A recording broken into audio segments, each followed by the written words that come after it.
Di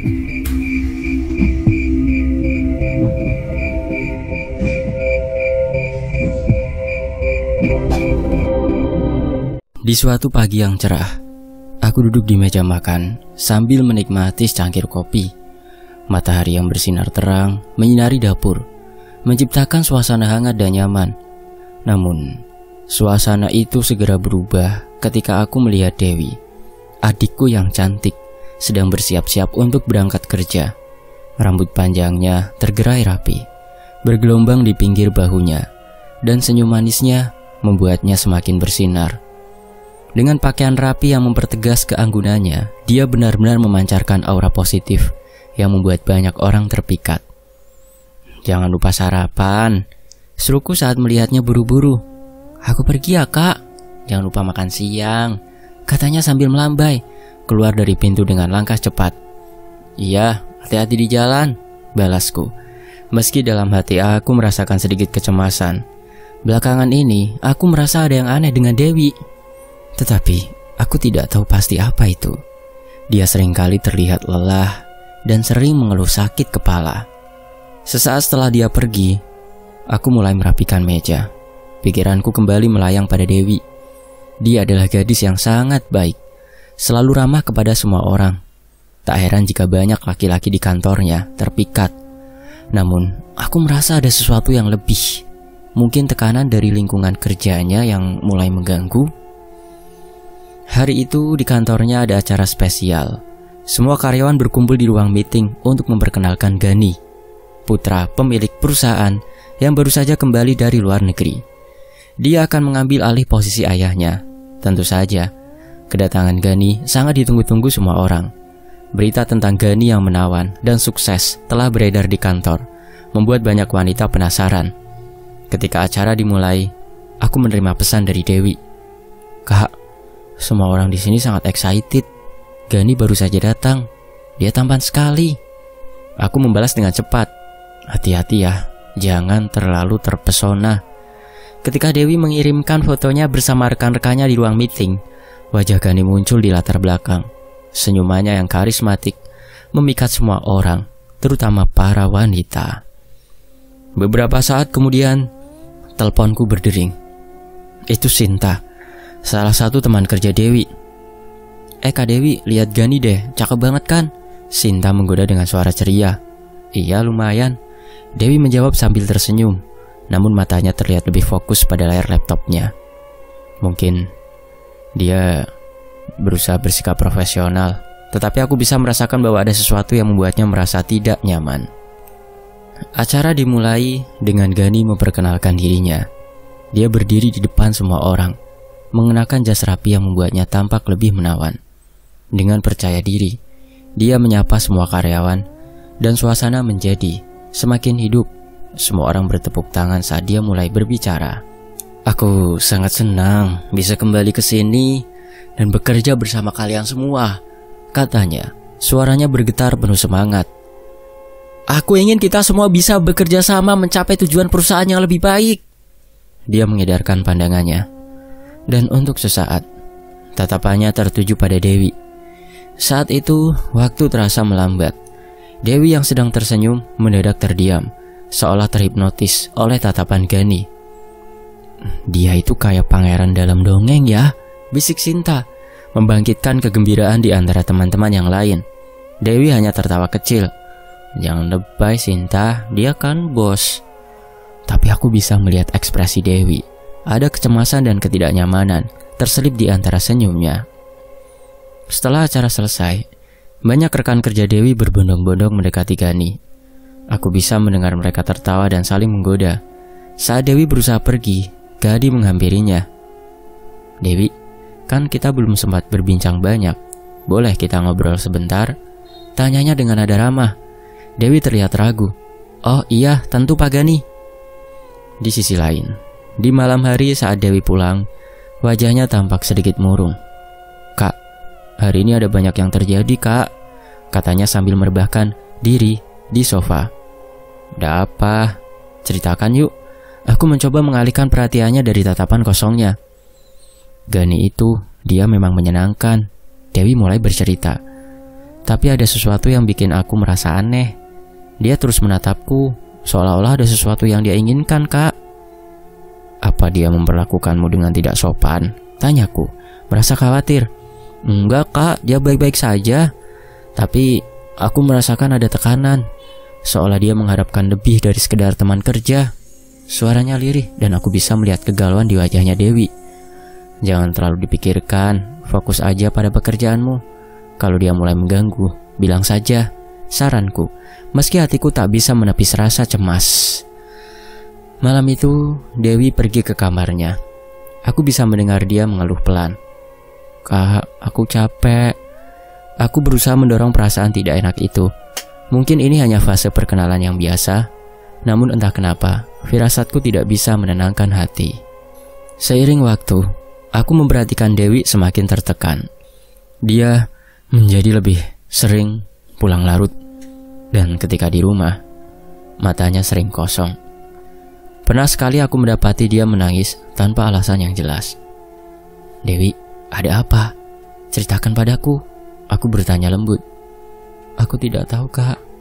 Kadang aku merasa seperti dia mengawasi aku, Kak. Dewi menjawab sambil menghapus air matanya. Siapa yang mengawasi? Gani? Tanyaku, mencoba menggali lebih dalam. Iya, dia selalu ada di sekitar, Kak. Sepertinya dia ingin mendekat, tapi aku tidak ingin ada yang mengganggu hidupku. Jawabnya dengan nada bingung. Malam itu aku berjanji pada diri sendiri untuk menjaga Dewi. Ketika Gani muncul lagi di kehidupannya, aku harus bersiap menghadapi segala kemungkinan. Tak ada yang lebih penting bagiku daripada melindungi adikku. Hari-hari berlalu dan suasana di kantor Dewi semakin ramai. Gani menjadi pusat perhatian, dan banyak rekan kerjanya yang mulai bersaing untuk mendapatkan perhatian darinya. Dewi merasa tertekan, dan aku bisa merasakannya setiap kali dia pulang ke rumah. Satu malam, aku mendengar suara berisik dari kamarnya. Aku bergegas ke sana dan menemukan Dewi terbangun, menggigil dengan mata terbelalak. Dewi, kamu kenapa? Tanyaku panik.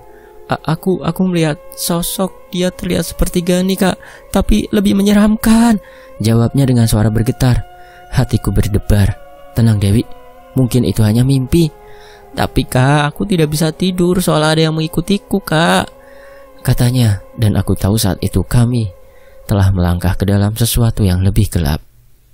Dengan perasaan was-was, aku bertekad untuk mencari tahu lebih banyak tentang Gani dan hubungan Dewi dengannya. Apa sebenarnya yang terjadi di antara mereka? Kenapa Dewi tiba-tiba merasa tertekan? Dan yang paling penting, bagaimana cara melindungi adikku dari bayang-bayang yang mulai menghantuinya? Beberapa minggu berlalu setelah acara tersebut, kegiatan di kantor Dewi berjalan normal.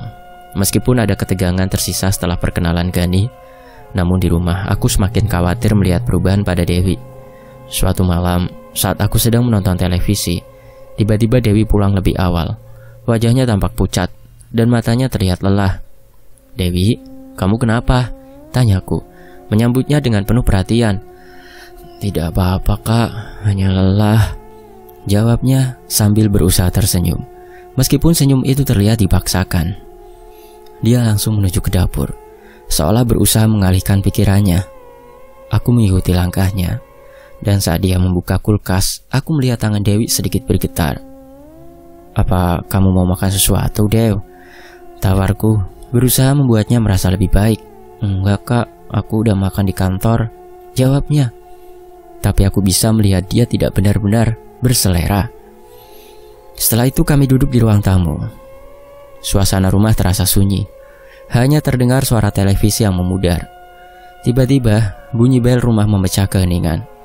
Aku beranjak untuk membuka pintu. Dan saat melihat siapa yang berdiri di depan, hatiku langsung berdebar kencang. Di depan pintu, Gani berdiri dengan raut wajah serius. Pak Gani ya? Ada apa? Tanyaku, merasa canggung dan sedikit tegang. Dia menatapku sebentar sebelum beralih ke Dewi yang muncul dari belakang. Dewi, aku ingin berbicara, katanya. Suaranya penuh keyakinan.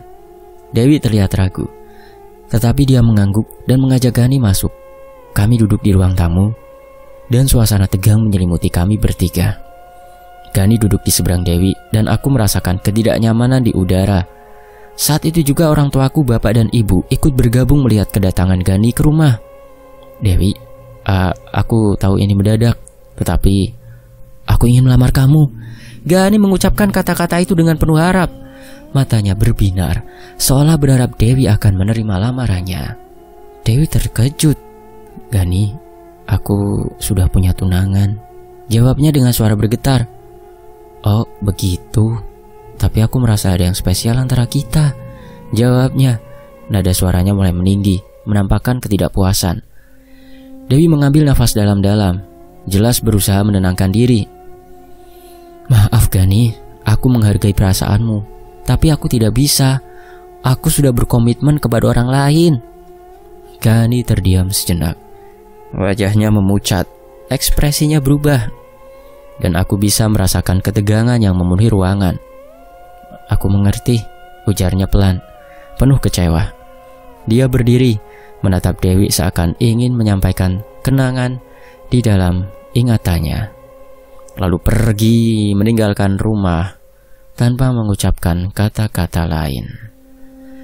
Setelah kejadian itu, segalanya berubah. Dewi tampak tidak bersemangat dan seringkali melamun. Dia mulai mengalami sakit yang aneh. Badannya bergetar seperti habis dipukul, dan dia sering terbangun malam hari dengan teriakan menakutkan. Dewi, kamu kenapa? Apa yang terjadi? Tanyaku saat melihatnya terbangun tiba-tiba di tengah malam dengan nafas terengah-engah. Kak, aku tidak tahu kak, mungkin hanya mimpi, jawabnya, tetapi matanya penuh ketakutan. Kalau terus begini, kita harus pergi ke dokter Dew, saranku. Meskipun aku merasa khawatir tentang apa yang sebenarnya terjadi padanya. Hari-hari berlalu dan keadaan Dewi tidak kunjung membaik.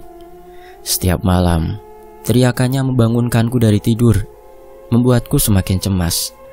Bahkan orang tuaku pun ikut terbangun dan panik dengan keadaan adikku ini.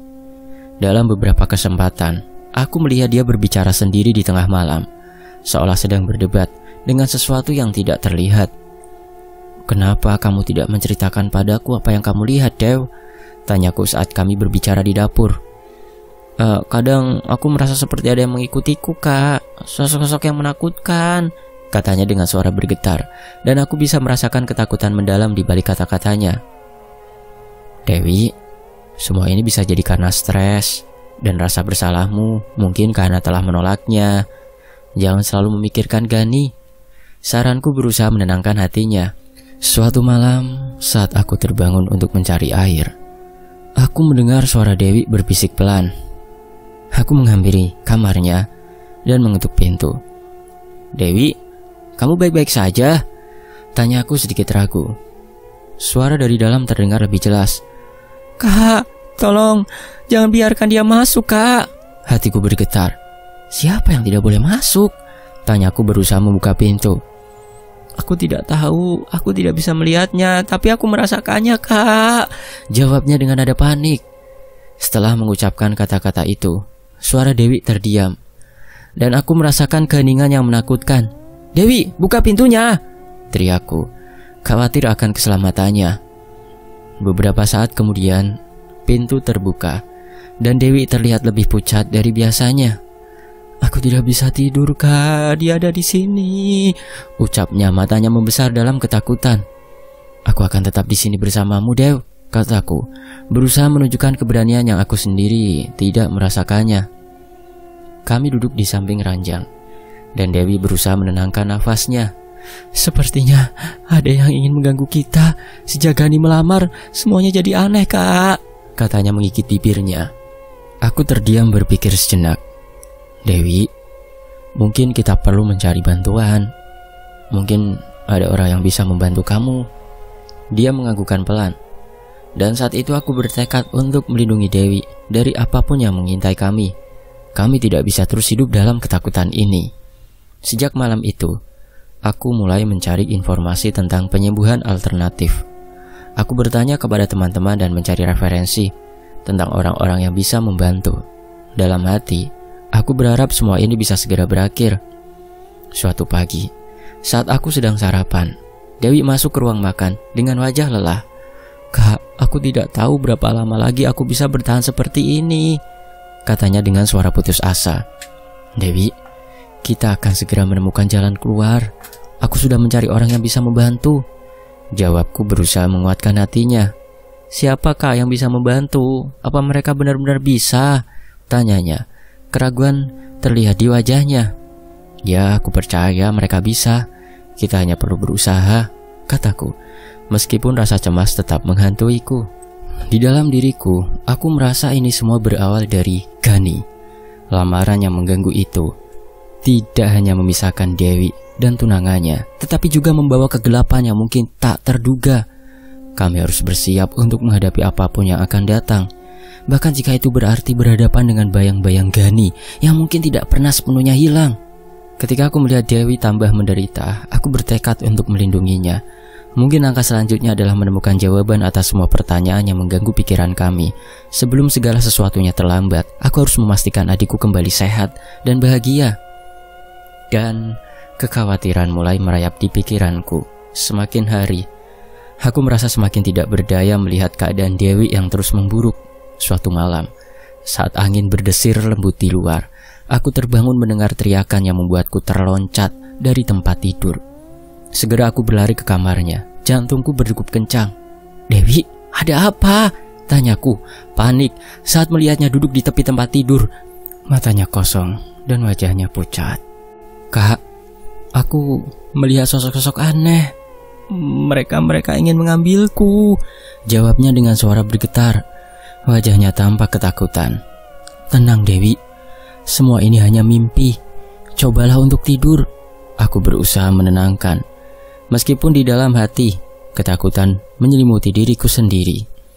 Dewi menggelengkan kepala. "Tidak kak, mereka nyata. Mereka datang saat aku tidur." Aku duduk di sampingnya, menggenggam tangannya. "Kita akan mencari cara untuk mengatasi ini. Kamu tidak sendirian, aku ada di sini. Ada bapak ibu juga." Tetapi keadaan semakin buruk. Dewi tidak pernah berangkat kerja lagi. Dia menghabiskan hari-harinya di kamar, dan matanya selalu tampak lesu. Tak jarang dia terbangun tengah malam, terengah-engah, dan berteriak ketakutan.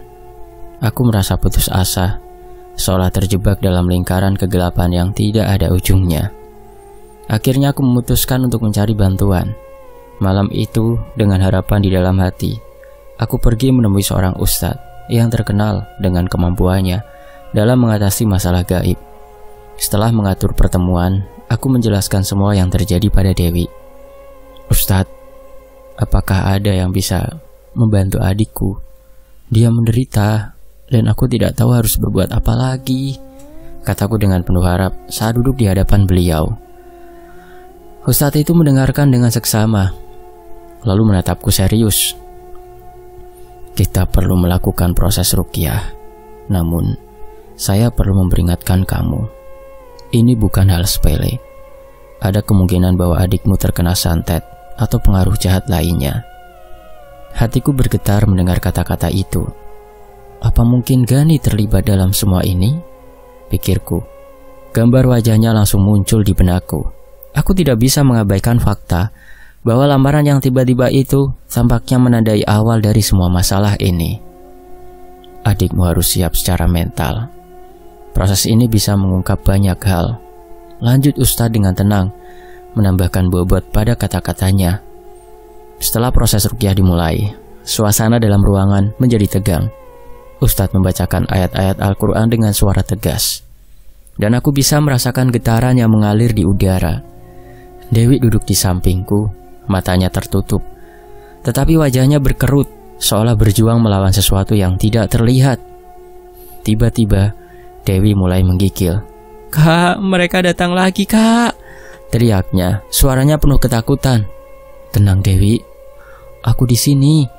Aku berusaha menenangkannya, tetapi hatiku berdebar kencang. Ustadz melanjutkan doanya, dan dalam sekejap ada perubahan yang drastis di dalam ruangan. Angin kencang tiba-tiba berhembus, membuat cahaya lampu bergetar. "Ada sesuatu yang berusaha keluar dari tubuhnya," seru Ustadz dengan suara tegas. Aku melihat wajah Dewi, dan yang aku lihat membuatku terkejut. Matanya terbuka lebar, tetapi sorotnya kosong, seolah ada yang menguasai dirinya. Kau tidak bisa membawaku pergi, Dewi berteriak. Tetapi suaranya terdengar seperti suara yang berbeda. Siapa kamu? Tanya Ustadz, suaranya mantap. Aku adalah bayang-bayang yang mengikutinya. Dia tidak akan pernah bebas dariku. Hehehe, jawab suara tua itu. Dan mendengar kata-kata itu bulu kuduku merinding. Ini adalah kekuatan jahat yang mengganggu hidupnya Dewi. Dengarkan aku. Kamu harus berjuang melawan ini, Dewi. Ustadz berseru, melanjutkan bacaannya dengan lebih keras. Dewi berjuang, terlihat kesakitan. Kak, tolong aku, Kak, teriaknya, dan aku tidak bisa menahan diri untuk tidak merangkulnya. Dia adalah sosok yang terikat pada energi negatif, lanjut Ustadz. Mungkin ada seseorang di sekitarnya yang memiliki niat jahat. Hatiku tertegun. Semua tanda mengarah kepada Gani. Apakah dia benar-benar bisa melakukan sesuatu yang sekejam ini? Tega sekali dia. Setelah beberapa saat yang terasa seperti berabad-abad, suara di dalam diri Dewi mulai mereda. Ustadz terus membaca ayat-ayat suci dengan penuh keyakinan. Dan akhirnya Dewi terkulai jatuh pingsan di pelukanku. Beberapa saat kemudian akhirnya Dewi pun sadar dari pingsannya, dan Ustadz memberikan air putih yang sudah didoakan. Setelah proses itu, Dewi terbaring lemah di tempat tidur. Ustadz menyuruhku untuk menjaga adikku dengan baik dan menyarankan agar kami tidak kembali ke lingkungan yang berpotensi mengganggu ketenangan jiwanya. Jika kamu merasakan ada yang tidak beres, segera hubungi saya lagi ya, katanya sebelum pergi. Kekhawatiran kembali menghantuiku. Malam itu, saat aku menjaga Dewi, bayang-bayang Gani terus mengintai pikiranku. Sejak pertemuan itu, aku mulai melakukan penyelidikan kecil-kecilan tentang siapa Gani sebenarnya. Apakah ada yang bisa membuktikan bahwa dia terlibat dalam masalah ini? Hari berikutnya, aku mencoba mengumpulkan informasi melalui teman-teman di kantor Dewi. Aku mendapatkan beberapa petunjuk. Banyak yang mengatakan bahwa Gani memang dikenal memiliki sikap yang aneh, terutama saat dia mulai tertarik pada Dewi.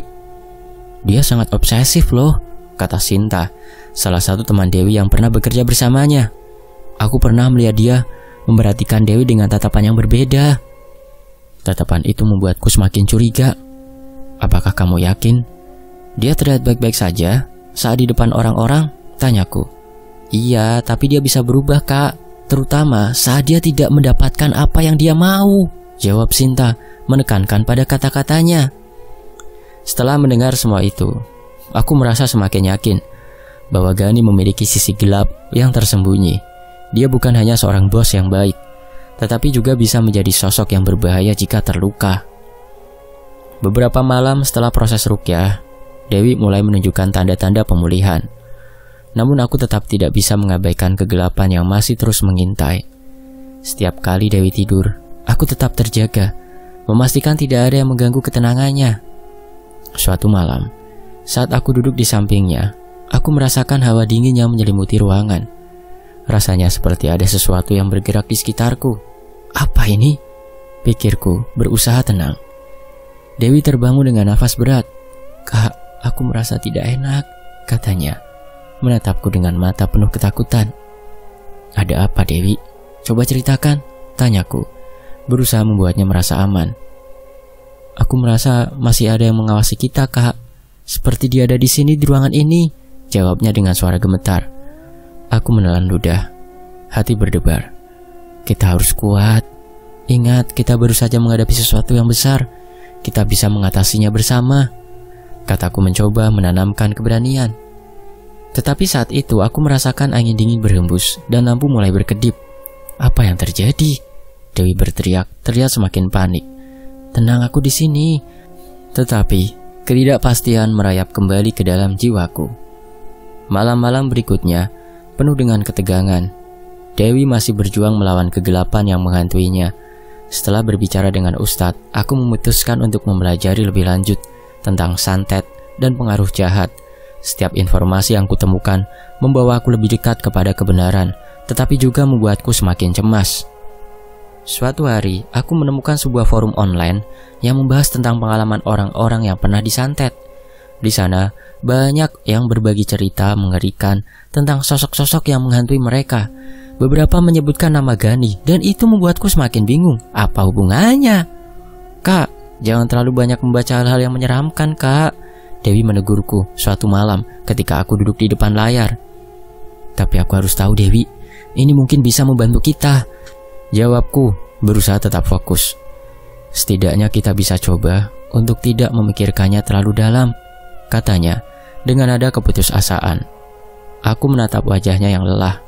"Kita akan melalui ini." Setelah beberapa sesi ruqyah, Dewi mulai pulih. Dia bisa tidur dengan lebih tenang. Dan meskipun terkadang terbangun dengan nafas berat, wajahnya tidak lagi terlihat ketakutan seperti sebelumnya. Namun bayang-bayang Gani masih membayangi pikiranku, seperti awan kelabu yang enggan pergi.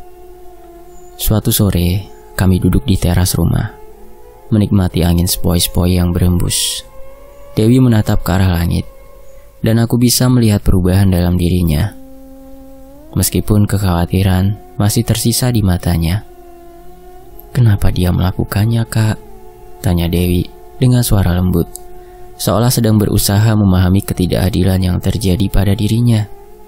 "Entahlah, Dewi, mungkin dia tidak bisa menerima penolakan," jawabku sambil mengingat tatapan kecewa Gani saat Dewi menolak lamarannya. "Mungkin dia merasa terancam, atau bahkan sakit hati," Dewi mengangguk. Tetapi aku bisa melihat kekhawatiran yang menyelinap di matanya. "Aku tidak ingin memikirkan dia lagi, Kak. Aku ingin melupakan semuanya," ujarnya, dan aku merasa simpatik terhadap keinginannya. Tapi di dalam hati, aku tahu ini belum berakhir. Gani mungkin masih ada di luar sana, menunggu kesempatan untuk kembali. Dan aku harus melindungi Dewi dari bayang-bayang yang mungkin akan menghantuinya selamanya. Beberapa hari setelah itu, aku memutuskan untuk mencari tahu lebih banyak tentang Gani. Aku mulai melakukan riset tentang keluarganya dan latar belakangnya. Teman-teman di kantor Dewi juga mengajakku. Beberapa dari mereka memberitahu bahwa dia dikenal cukup ambisius dan kadang bisa berperilaku aneh jika merasa tidak mendapatkan apa yang diinginkannya. Sewaktu Gani memperkenalkan dirinya, aku merasa ada yang aneh, kata Sinta, salah satu teman baik Dewi. Dia terlalu fokus pada Dewi, seolah tidak ada orang lain di ruangan itu. Dia memang terlihat terobsesi. Teman-teman yang lain, Rudy, juga berkata, kita semua merasa ada yang tidak beres pada dia. Rasa curiga semakin menguat di dalam hatiku. Kira-kira ada cara untuk mengetahui apakah dia terlibat dalam apa yang terjadi pada adikku, Dewi? Tanyaku berusaha mencari solusi. Kalau mau, kita bisa menyelidiki lebih dalam tentang keluarganya. Mungkin ada sesuatu yang bisa kita temukan, saran Sinta. Setelah berdiskusi, kami sepakat untuk menggali lebih dalam. Aku dan Sinta melakukan pencarian info, dan kami menemukan banyak hal tentang keluarga Dani. Ternyata, keluarganya memiliki reputasi yang cukup kuat, tetapi ada kabar buruk yang mengatakan bahwa mereka terlibat dalam praktik-praktik ilmu gaib. Keluarga Gani dikenal sebagai orang-orang yang memiliki pengaruh besar. Tetapi juga ada rumor bahwa mereka tidak segan menggunakan cara-cara kotor untuk mendapatkan apa yang diinginkan. Ujar Sinta, matanya berbinar penuh rasa ingin tahu. Pikiranku melayang kepada semua yang terjadi. Apakah Gani benar-benar berani menggunakan cara seperti itu untuk mendapatkan Dewi? Jika iya, betapa mengerikannya situasi yang kami hadapi. Hari berikutnya aku memutuskan untuk menemui Ustadz lagi. Setelah mendengarkan semua informasi yang aku kumpulkan, aku merasa perlu mendiskusikannya. Saat aku menjelaskan semua yang kutemukan, wajah Ustadz berubah serius. Kamu harus berhati-hati. Ini bukan hanya tentang Dewi. Jika Gani terlibat dalam praktek yang tidak baik, bisa jadi dia akan berusaha untuk mengulang apa yang dia lakukan, katanya. Hatiku berdebar. Apa yang harus kita lakukan, Ustadz? Kita perlu melakukan perlindungan lebih lanjut. Selain itu, kamu juga perlu mewaspadai setiap gerak-geriknya. Jangan biarkan dia mendekat, jawab Ustadz tegas. Sementara itu, ajak Dewi untuk tetap berdoa dan menjaga pikiran positif ya. Setelah pertemuan itu, aku merasa lebih waspada. Dewi harus tetap terjaga dan aku harus siap menghadapi kemungkinan terburuk. Malam itu saat kami berdua duduk di ruang tamu, aku berusaha membahas situasi dengan Dewi. Dewi, kita harus tetap berhati-hati. Gani mungkin masih menjadi ancaman bagimu. Dewi menatapku dengan tatapan serius. Aku tahu, Kak, tapi aku ingin melanjutkan hidup. Aku tidak ingin terus terjebak dalam rasa takut ini. Aku mengerti, tapi jika ada sesuatu yang terasa aneh, kamu harus memberitahu aku. Kita harus saling menjaga. Kataku berusaha menunjukkan betapa pentingnya kerjasama kami. Dewi mengangguk pelan, tetapi raut wajahnya menunjukkan bahwa dia masih meragu. Aku tidak ingin berlarut-larut dalam ketakutan. Aku ingin kembali ke kehidupan normalku, Kak. Ya, kita akan berusaha untuk itu, Dewi. Tapi ingat, kita harus tetap waspada. Balasku meraih tangannya untuk menenangkan. Hari-hari berlalu, dan meskipun Dewi semakin membaik, rasa cemas dalam diriku tidak kunjung pudar. Suatu malam, saat kami duduk menonton film, tiba-tiba listrik padam. Dalam kegelapan, suasana menjadi mencekam. Dewi, tetap dekat denganku, kataku meraih tangannya. Aku takut, Kak, ucapnya. Suaranya bergetar. Jangan khawatir, ini hanya pemadaman biasa, jawabku. Meski hatiku sendiri berdebar-debar. Beberapa saat kemudian, lampu menyala kembali. Tetapi saat itu, aku melihat bayangan bergerak di luar jendela. Dewi, tunggu di sini, kataku, beranjak untuk memeriksa. Ketika aku melangkah keluar, jantungku berdebar. Di luar tidak ada siapa-siapa, hanya angin malam yang berdesir, menambah kesunyian yang terasa menakutkan.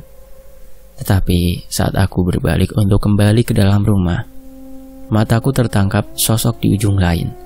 Sosok itu tidak lain adalah Gani. Dia berdiri di sana, dalam cahaya bulan yang remang-remang, menatapku dengan tatapan tajam. Jantungku berdegup kencang. Apa yang dia inginkan? Pikirku. Gani tampak tidak peduli dengan kehadiranku. Dia hanya menatap rumah, seolah mencari seseorang. Dewi. Dewi, teriakku, dan saat itu aku berlari masuk ke dalam rumah, menutup pintu dengan kencang. Dewi, kita harus pergi sekarang. Panggil bapak ibu, seruku panik. Ada apa, Kak? Dewi muncul dari ruang tamu. Wajahnya terlihat bingung. Gani ada di luar. Kita harus pergi dari sini, kataku, berusaha menenangkan diri meskipun adrenalin mengalir deras dalam diriku. Wajah Dewi berubah pucat. Apa yang dia inginkan? Aku tidak tahu, tapi kita tidak bisa mengambil resiko. Kita harus mencari tempat yang lebih aman, jawabku, berusaha tetap tenang. Kami bergegas menuju mobil, dan saat aku menghidupkan mesin, mataku masih tertuju pada bayang-bayang yang menghilang di malam. Kita tidak bisa kembali ke rumah, kataku, saat mobil melaju menjauh. Kita harus mencari tempat yang lebih aman. Tapi bapak ibu gimana, Kak? Tanya Dewi padaku. Sudah, nanti kita kabari lewat chat. Yang penting kita pergi dulu. Lagian mereka sudah tidur. Kita panggil juga tidak bangun kan? Kataku. Dewi mengangguk, dan meskipun wajahnya terlihat ketakutan, dia berusaha tetap tenang. Kita bisa pergi ke rumah Tante Rina, sarannya. Setelah beberapa saat, kami tiba di rumah Tante Rina, yang tinggal tidak jauh dari kami. Kami segera masuk dan menjelaskan situasi kepada beliau. Tante Rina terlihat khawatir, tetapi dia segera menawarkan kami tempat untuk tidur. Tenang saja, kalian aman di sini. Jangan khawatirkan tentang orang itu, katanya berusaha menenangkan kami. Setelah berbincang-bincang sebentar, kami beristirahat di ruang tamu. Meskipun tempat itu terasa aman, rasa cemas tetap membayangi pikiranku. Apa yang akan terjadi selanjutnya? Apakah Gani akan mengikuti kami?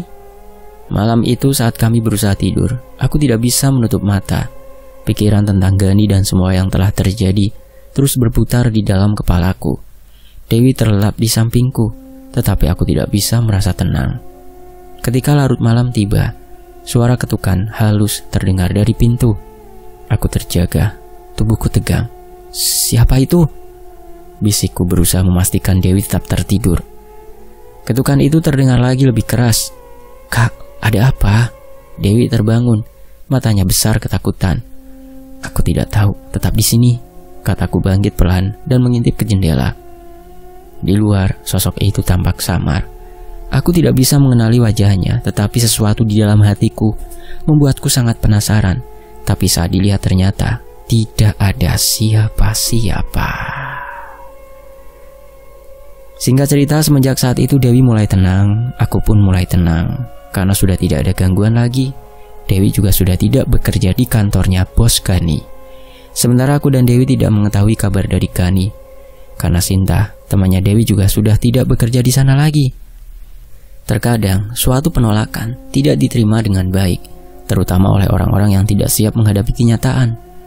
Penting bagi kita untuk belajar menghormati keputusan orang lain dan memahami bahwa cinta tidak bisa dipaksakan. Dan dalam situasi sulit, dukungan dari keluarga sangatlah penting. Keluarga dapat menjadi tempat berlindung dan sumber kekuatan ketika menghadapi masalah. Semoga terhibur, demikianlah sebuah kisah. Fakta Sejarah pamit, sampai jumpa di kisah lainnya. Sampai jumpa, tetap di Fakta Sejarah. Alhamdulillah, wassalamualaikum.